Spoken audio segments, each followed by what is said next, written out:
نحمده ونصلي على رسوله الكريم أما بعد فإن خير الحديث كتاب الله وخير الهدي هدي محمد صلى الله عليه وسلم وشر الأمور محدثاتها وكل محدثة بدعة وكل بدعة ضلالة وكل ضلالة في النار صدق الله العظيم۔ میرے واجب الاحترام دوستو، بھائیو، بزرگو، السلام علیکم ورحمۃ اللہ وبرکاتہ۔ پیارے دوستو، آج ایک نیا وظیفہ لے کر آپ حضرات کی خدمت میں حاضر ہوا ہوں۔ آج کا جو عمل ہے، آج کا یہ جو وظیفہ ہے، ان حضرات کے لیے ہے جو اکثر اوقات کسی نہ کسی مرض میں مبتلا رہتے ہیں، ان بھائیوں کے لیے، بہنوں کے لیے، بزرگوں کے لیے بہت پیارا سا عمل ہے، جن کو اکثر اوقات کوئی نہ کوئی بیماری لگی رہتی ہے، تو ان حضرات کے لیے یہ بہت پیارا سا عمل ہے۔ پیارے دوستو، ہم مسلمان ہیں، ہمارا ایک عقیدہ ہے، ہمارا اس بات پہ یقین ہونا چاہیے کہ اللہ تبارک و تعالیٰ نے جتنا قرآن پاک کے اندر تاثیر رکھی ہے، باقی کسی چیز کے اندر تاثیر نہیں۔ اللہ کے قرآن کے اندر بہت بڑی طاقت ہے، بہت بڑی تاثیر ہے۔ اگر ہم اس کے اوپر یقین رکھتے ہیں تو ہمیں یہ ضرور فائدہ دے گا۔ اگر ہم خالی صرف نام کے مسلمان ہیں، ہمارا یقین پختہ قرآن پاک کے اوپر نہیں ہے، تو پھر فائدہ نہیں ہوگا۔ تو پیارے دوستو، اس عمل کو یقین کے ساتھ کرنا ہے، پختہ یقین کامل کے ساتھ کرنا ہے، اور قرآن پاک ہر مرض کے لیے شفا ہے۔ بعض لوگ کہتے ہیں کہ یار ہم نے یہ عمل کیا، کوئی بھی مثال کے طور پہ عمل ہے، تو ہمیں فائدہ نہیں ہوا۔ فائدہ تب نہیں ہوتا جب ہم یقین نہیں کرتے۔ بس ایسے ایک سراسری پڑھ لیا، دم کر لیا، پانی کے اوپر دم کر لیا، یا کسی مریض کے اوپر دم کر لیا، فائدہ نہیں ہوتا۔ تو اس وجہ سے فائدہ نہیں ہوتا کہ ہمارا یقین پختہ نہیں ہوتا۔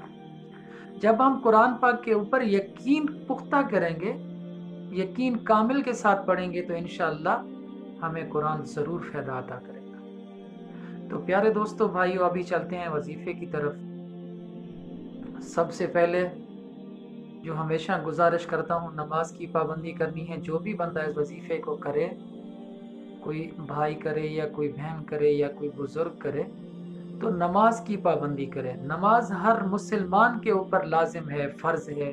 نماز ایک اہم فریضہ ہے۔ نماز کی پابندی کریں اور اس وظیفے کو پڑھے۔ مریض کے اوپر دم کرے بھی بہتر ہے۔ اگر مریض اس بندے سے دور ہے تو پانی کے اوپر دم کر کے وہ پانی اس مریض کی طرف آپ بھیج سکتے ہیں، وہ مریض اس پانی کو پیے۔ ہر نماز کے بعد 2 گھونٹ اس پانی سے لے کر استعمال کرے، دوسرے پانی میں ملا کر، تو انشاءاللہ اللہ تبارک و تعالی ضرور شفائے کاملہ عاجلہ عطا فرمائے گے۔ پیارے دوستو، نماز کی پابندی کے بعد آپ نے 3 مرتبہ درود ابراہیمی پڑھنا ہے۔ 41 مرتبہ سورۃ الفاتحہ پڑھنی ہے، قرآن پاک کی پہلی سورۃ الحمد شریف، 41 مرتبہ یہ پڑھنی ہے۔ اس کے بعد پھر 3 مرتبہ درود ابراہیمی پڑھنا ہے،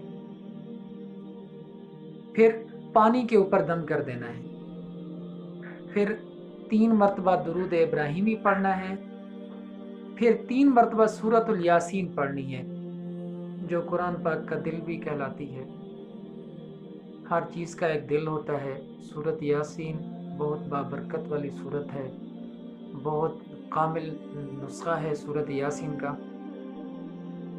تو 3 مرتبہ سورۃ الیاسین پڑھنی ہے، آخر میں 3 مرتبہ درود ابراہیمی پڑھنا ہے، پھر پانی کے اوپر پھونک مار دینی ہے، پھر آخری جو 4 صورتیں ہیں قرآن پاک کی، یہ 4 صورتیں پڑھنی ہیں: سورۃ الکافرون، سورۃ الاخلاص، سورۃ الفلق اور سورۃ الناس۔ آخر میں پھر 3 مرتبہ درود ابراہیمی پڑھنا ہے، پھر اسی پانی کے اوپر دم کر دینا ہے۔ وہ پانی کسی بوتل میں بند کر دو یا وہ پانی کسی برتن میں رکھ دو، پھر وہی پانی جو ہے ہر نماز کے بعد، ہر نماز کے ٹائم تھوڑا سا پانی نکالیں، دوسرے پانی میں مکس کریں، وہ پانی مریض کو پلائیں، تو انشاءاللہ جتنا بھی پرانی مرض ہوگی، جو بھی تکلیف ہوگی، تو اللہ تبارک و تعالیٰ اس قرآن کی برکت سے، اس وظیفے کی برکت سے اس آدمی کو، اس مرض کو، اس بیمار کو شفا دیں گے۔ پیارے دوستو، جب بھی ہم کوئی وظیفہ پڑھتے ہیں تو اس کا یقین جو ہے نا پختہ کرنا چاہیے۔ یقین کامل کے ساتھ کریں گے تو قرآن پاک سے فائدہ ملے گا، اگر یقین کامل کے ساتھ نہیں کریں گے تو پھر تو کوئی فائدہ نہیں ہوگا۔ ہم بس پڑھ لیں کہ یار بس ایک دن پڑھ لیا، بس ہم سمجھیں کہ بھائی ہم کامیاب ہو گئے، ایسا نہیں ہوگا۔ ہم مسلمان ہیں، ہمیں قرآن پاک کے اوپر یقین رکھنا چاہیے، اور مسلمانوں کے لیے قرآن پاک بہت بڑا تحفہ ہے۔ مسلمانوں کے لیے قرآن پاک بہت بڑا تحفہ ہے۔